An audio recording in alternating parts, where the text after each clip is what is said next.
Assalamualaikum warahmatullahi wabarakatuh. Pertemuan kali ini yaitu tentang aturan penarikan kesimpulan, di mana aturan penarikan kesimpulan ini sama halnya dengan dua pertemuan sebelumnya, yaitu tentang argumen. Ada bentuk-bentuk dari beberapa argumen yang itu harus teman-teman pahami atau bisa dibuat rangkuman, karena ini merupakan bagian dari tiga materi terakhir, yaitu materi hari ini, materi minggu depan, dan materi minggu depannya lagi. Itu tentang pembuktian. Jadi aturan-aturan yang ada di argumen ini nantinya akan teman-teman gunakan untuk membuktikan suatu kebenaran dari argumen. Begitu ya. Jadi ini sama halnya dengan yang argumen 2 minggu sebelum ini. Kalau diingat itu ada modus ponen, ada modus tolen, ada hipotesis silogisme, ada disjungsi silogisme, ada MK, ada MA. Nah, tentang itu juga. Langsung saja ya. Nah, apa sih ini? Jadi aturan-aturan yang ada di aturan penarikan kesimpulan akan kita gunakan untuk membuktikan suatu kebenaran suatu logika. Atau di sini metode deduksi biasanya yang kita gunakan di sini ya. Jadi nanti ada deduksi, ada tidak langsung, ada induksi. Oke. Nah, bentuk-bentuknya itu apa? Sama halnya dengan argumen-argumen sebelumnya, di sini ada beberapa aturan dari berbagai jenis argumen, dan itu bentuk-bentuk itu sudah ada pembuktiannya melalui tabel kebenaran. Nah, untuk penjelasan di koneksi, ini silakan teman-teman pelajari ya. Dibaca, jangan lupa, jangan hanya mengikuti video ini. Aturan yang pertama di sini, aturan penarikan kesimpulan merupakan salah satu aturan atau sifat yang bisa digunakan untuk membuktikan suatu validitas argumen. Jadi seperti yang saya jelaskan tadi, aturan-aturan ini nanti kita gunakan untuk membuktikan suatu argumen, untuk membuktikan bahwa argumen-argumen tersebut valid atau tidaknya. Yang pertama, simplifikasi. Nah, simplifikasi ini biasa disingkat dengan SIM. Karena kalau membuktikan nanti, selain dituliskan argumennya, kita juga harus menuliskan aturannya apa. Simplifikasi biasa disingkat dengan SIM. Nah, simplifikasi ini mempunyai dua bentuk. Ada bentuk 1, ada bentuk 2. Nah, pada aturan simplifikasi ini mempunyai makna bahwa dia akan menyimpulkan dari premis 1. Jadi ketika ada bentuk K dan L, maka konklusinya kita bisa pilih salah satu. Boleh K, boleh L. Mohon maaf yang B ini L ya. Yang B ini L. Jadi bentuk 1 dan bentuk 2 itu mempunyai makna sama. Kalau disimplifikasi berarti dia harus menyimpulkan salah satu. Di sini operasi yang digunakan adalah dan. Simplifikasi hanya berlaku untuk pernyataan dan. Jadi jika ada K dan L, konklusinya bisa K atau L. Ini silakan diganti L ya. Begitu. Itu disimplifikasi. Berarti simplifikasi itu menyimpulkan. Dan operasi yang digunakan adalah dan. Begitu. Nah, dari dua bentuk tersebut dapat dilihat bahwa keduanya menggunakan penghubung konjungsi. Ingat, simplifikasi hanya menggunakan penghubung konjungsi atau dan. Nah, ini bisa digunakan untuk membuktikan suatu argumen. Ini pembuktiannya sama dengan yang penjelasan di argumen. Silakan dibuka lagi penjelasan argumen. Cara membuktikannya dengan tabel kebenaran sama dengan yang di argumen dulu itu. Oke, dia akan valid karena di sini dia berupa tautologi, gitu ya. Ini ada contoh. Kalau ini adalah pernyataan tunggal, K tunggal kan ya, L tunggal ya. Di sini ada pernyataan majemuk. Kesimpulannya sama. Berarti kalau yang ini berarti M maka N dan atau konjungsi O atau P, konklusinya bisa M maka N atau O atau P. Nah, gimana ini? Silakan dibuktikan apakah benar sih untuk mengetahui bahwa disimplifikasi itu juga berlaku untuk pernyataan majemuk.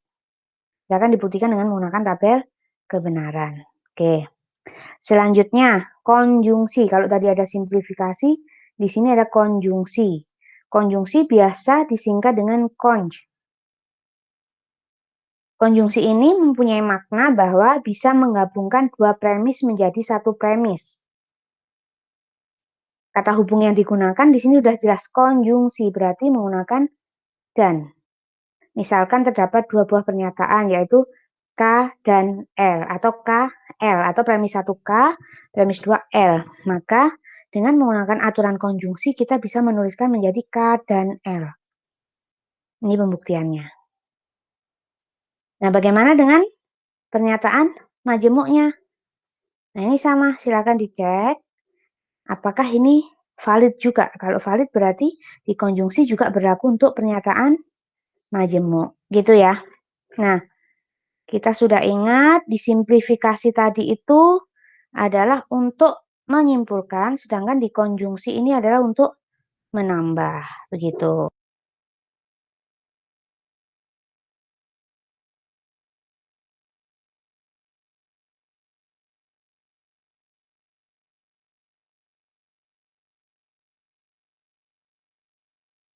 Oke.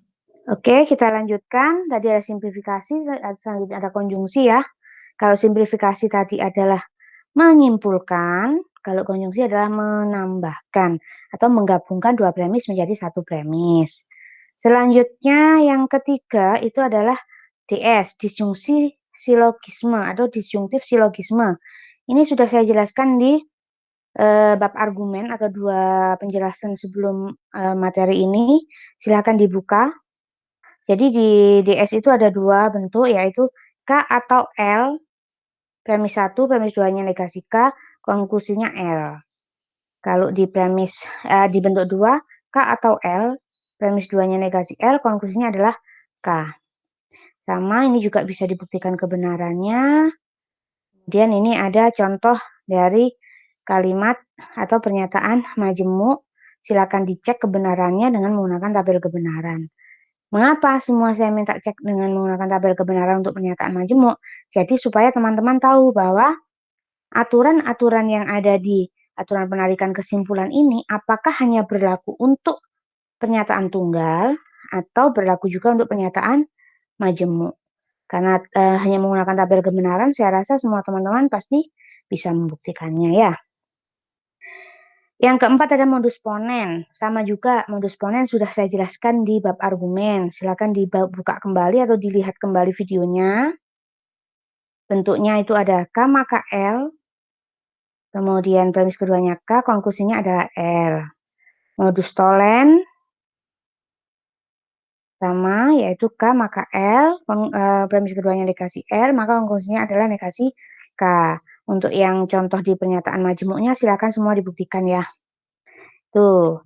Jadi untuk disjungtif silogisme, modus ponen, modus tolen, kemudian satu lagi ini ada hipotesis silogisme, itu semua sudah saya jelaskan di bab argumen, silakan dibuka lagi.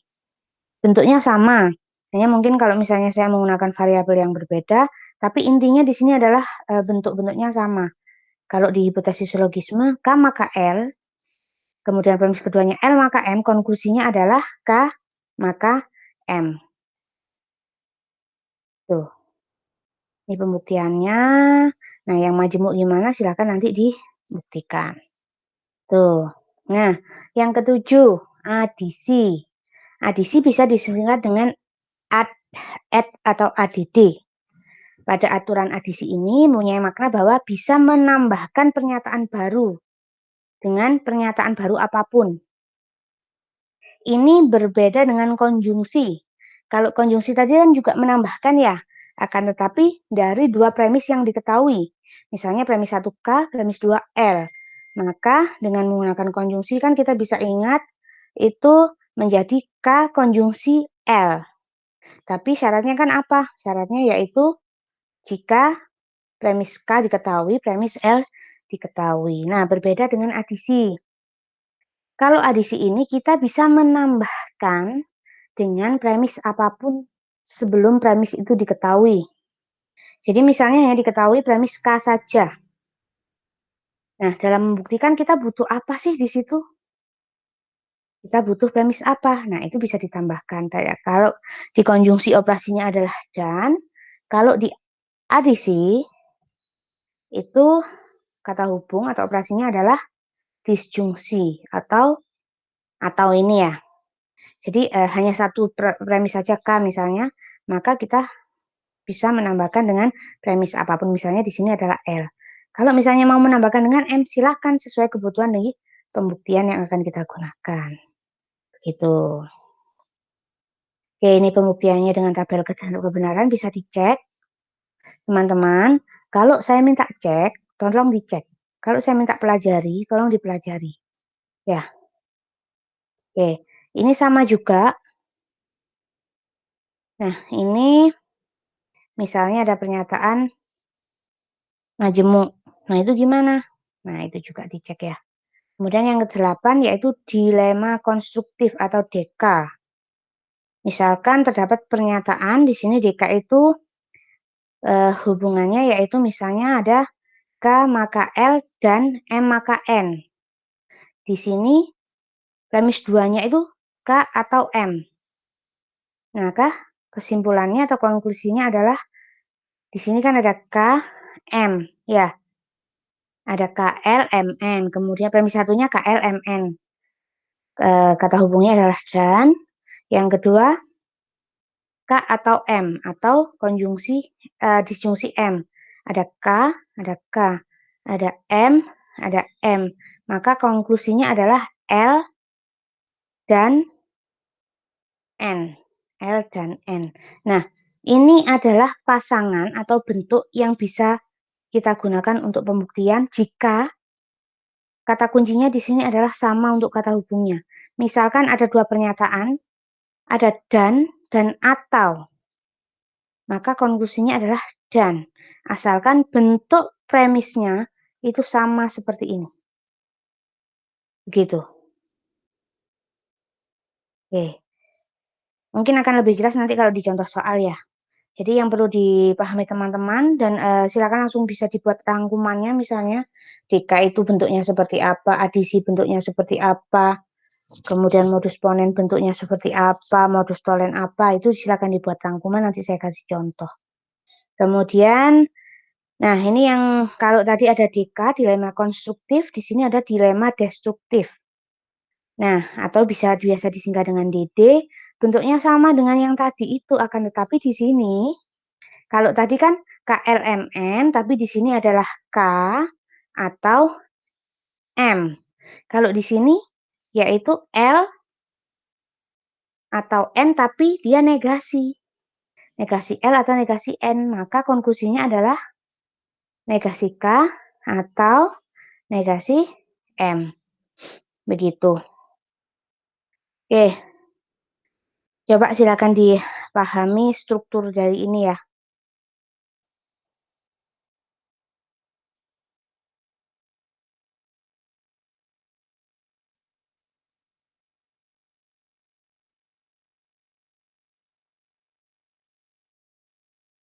Oh iya, saya mohon maaf ada yang kelupaan tadi, ada kesalahan dalam menjelaskan. Kalau di dilema deskriptif itu negasi K atau negasi M hasilnya. Nah, yang dilema konstruktif ini bukan dan, tapi ini L atau N. L atau N. Oke, itu. Oke, nah untuk materi kali ini sudah.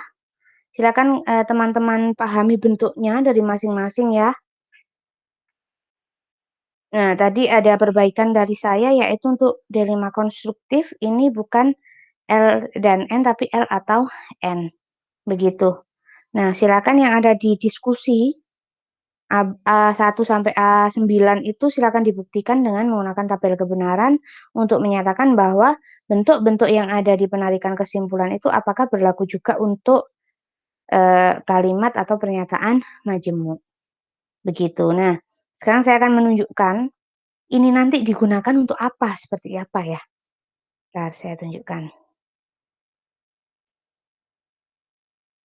Jadi supaya teman-teman itu tahu gambarannya, ini mau dipakai apa sih?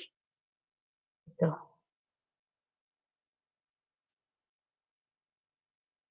Ini ada contoh. Nah, misalnya ada seperti ini. Ada contohnya, ada bentuk argumen seperti ini. Nomor 1, U maka V maka W, kemudian premis ketiganya U, konklusinya adalah W. Nah, dari mana W ini kok bisa tahu? Nah, kita kan harus membuktikan dengan menggunakan argumen-argumen yang sudah kita pelajari tadi. Kalau yang tadi itu adalah ada aturan penarikan kesimpulan, minggu depan itu adalah aturan penukaran yang sama juga akan kita gunakan untuk membuktikan. Jadi gimana sih cara membuktikannya? Yang kita ketahui tadi kan hanya nomor 1 sampai dengan 4. Ini ada premis 1, nomor 2 premis 2, nomor 3 premis 3, nomor 4 ada konklusi. Nah, gimana caranya dari 1 sampai 3 ini kita bisa menghasilkan W? Gitu. Nah, kita kan harus menggunakan aturan-aturan yang ada di penarikan kesimpulan maupun yang akan kita pelajari minggu depan tentang aturan penukaran. Seperti apa itu? Nah, misalnya dari pernyataan ini kita punya, oh iya, ini tuh sama bentuknya nomor 1 atau premis 1 dan premis 2 itu sama bentuknya dengan hipotesis silogisme. UV, VW, konklusinya nanti akan menghasilkan UW. Nah, berarti kan U maka W. Nah, 1 dan 2 itu merupakan aturan hipotesis silogisme. Nah, ini sudah. Selanjutnya, sudah dapat U, sudah dapat W. Premis 1 dan premis 2 sudah kita gunakan. Yang belum kita gunakan apa? Premis 3, yaitu U. Maka bisa enggak dari premis 3 dan premis 5 ini menghasilkan W dengan menggunakan aturan-aturan yang ada? Oh, ternyata ada, yaitu dari 3 dan 5 itu sama halnya dengan modus ponen. Oke, kita lihat modus ponen itu bunyinya apa? Yaitu U maka W, premis 1, kemudian premis 2-nya U, maka konklusinya adalah W. Gambarannya seperti itu. Jadi anggap aja ini belum ada, kita harus mencari dulu. Kita gunakan logika kita untuk mencari konklusi dari premis 1, 2, 3 untuk mendapatkan W ini. Itu yang akan kita gunakan, ya. Nah, teman-teman, supaya nanti teman-teman tidak bingung membuka modul, kemudian melihat aturan-aturan apa, silahkan mencatat atau membuat catatan kecil, tapi catatan itu jangan sampai hilang karena nanti akan kita gunakan sampai UAS, di mana itu hanya berisi nama dan juga bentuk aturannya. Misalnya buat seperti ini. Saya kasih contoh ya.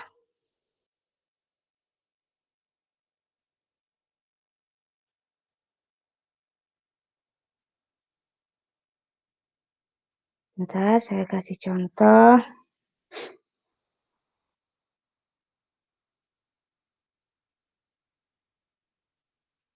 Nah, silakan teman-teman membuat rangkuman pembuktian. Ini ada 2. Nah, yang ini itu yang barusan kita pelajari yaitu tentang aturan penarikan kesimpulan. Modus ponen itu bentuknya apa silakan tulis. Modus tolen apa, silogisme apa, sampai pada DD tadi apa, et tadi apa gitu ya. Nah, ini yang minggu depan. Minggu depan apa? Itu akan kita pelajari. Untuk aturan penukaran. Supaya ini nanti ketika membuktikan suatu argumen, teman-teman itu tidak membuka lagi file-file sebelumnya. Jadi pegangannya, acuannya adalah rangkuman itu. Oke, kalau di file-file itu yang perlu teman-teman pahami adalah bagaimana cara membuktikan apakah dia berlaku untuk kalimat tunggal atau hanya kalimat majemuk saja atau bagaimana itu ya. Baiklah, sepertinya itu silakan dikerjakan untuk yang diskusi saja ya. Untuk apakah ini berlaku untuk kalimat majemuk atau bagaimana itu yang dikerjakan. Dan jangan lupa membuat rangkuman. Rangkuman itu nanti teman-teman akan gunakan sampai pada UAS. Jadi di UAS nanti hanya akan boleh membuat atau membuka satu lembar rangkuman itu saja. Begitu. Nah, rangkuman itu silakan dibuat sebaik mungkin, sebagus mungkin, karena nanti di minggu depan, di penjelasan tentang aturan penarikan kesimpulan, masih akan ditambahkan, jadi berikan space yang cukup untuk di aturan-aturan penarikan kesimpulan yang akan dibahas di minggu depan. Begitu untuk penjelasan hari ini. Terima kasih, silakan bisa diulang-ulang lagi videonya supaya lebih paham. Assalamualaikum warahmatullahi wabarakatuh.